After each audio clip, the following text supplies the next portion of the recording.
All right, friends, I'm here with our friend Jon Tyson, author of Beautiful Resistance. It is out today. Actually, Jon, today's the day that the show releases, is the day your book releases. Well, that's amazing. Thank you. Happy release day. One of the things I wanted to say for us to look in each other's faces and talk about is how much you love New York City and how much I love New York City. Yes. It's just it's the best. I've grieved seeing so many things close and the streets just look so different.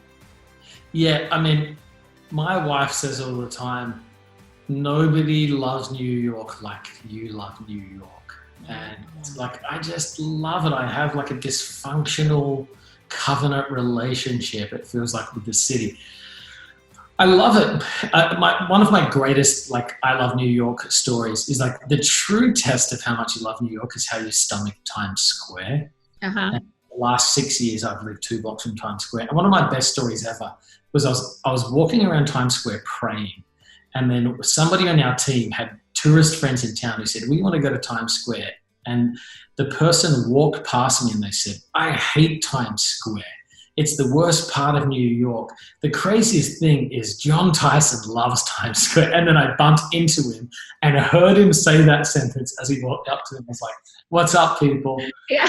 And I love it. I love Times Square because it's just a sea of humanity. I just go there and I just pray, Lord, pour out your spirit, touch these people. You know, so I love so much about it. I love the kind of person that comes here, what draws people here.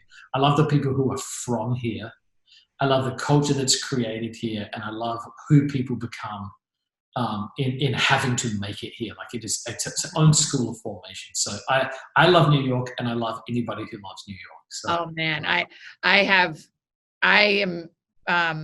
I've told you this before, but I'm always like one good decision from moving up there. I'm always like, do I not? Now, let me tell you, the time is coming because rents are never going to be cheaper. We need Christians to come with a heart to rebuild the city, to stay, to be salt and light, to have a vision, kingdom imagination to shape it. I'm just like, taking all comers. Come in, help rebuild the kingdom of God.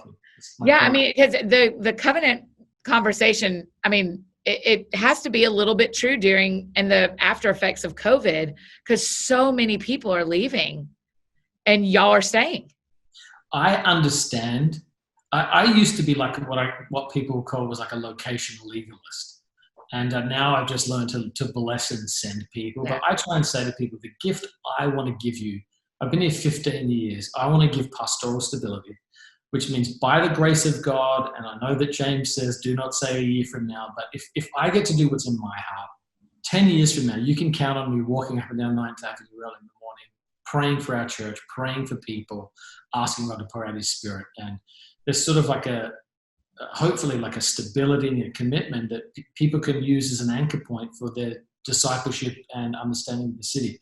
So I do love this place. Now, again, these are going to be famous last words as I move back to Australia or I move to London or something. But I don't see that at all. We actually had our deepest reevaluation of like, okay, 15 years is very few of the people, church planners have done 15 years in Manhattan. Oh gosh, God, is this it? And I'm like, nah, that's not it. You're like, we're not going anywhere. Now the last question I'll ask you, you're a coffee connoisseur. Some would say snob, like our friend John Mark Comer. What is your New York coffee shop? Well, your favorite one just closed. Well, there's one that's been there for 112 years. It was called Empire Coffee and Tea. And I've been going to that for a very long time. And I walked past this morning and I was like, 112 years. Does anything last that long? Right. I love it. So there's some believers who opened one right next to where I am right now called Bird and Branch. But this one here, I'm a little bit of a sucker for, St. Kilda Coffee, because it's from St. Kilda, Melbourne. And it's very, very good. So, I mean, I do love coffee, as I'm sure Jesus would if he was here in New York. Sure. But I like St. Kilda and I like Bird and Branch. They're my two go-tos for different reasons. Okay, next time I'm up there, I'll frequent both. Now, have we talked about that I don't drink coffee? I know. I'm sorry. I don't really understand that. Well, I wake up like this. I don't need any caffeine. This is me as soon as I get up.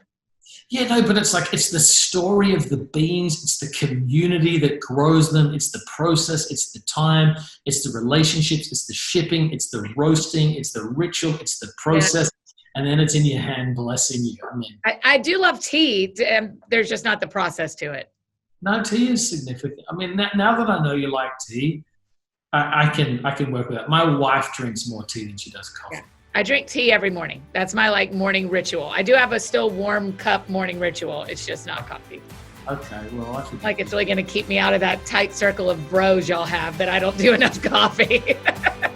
you know, I need people like you in my life. Okay, good. Oh, Jon, thanks for doing this. All right, friends, go get Beautiful Resistance. It's out today. So good. Thanks, Jon. Thank you so much.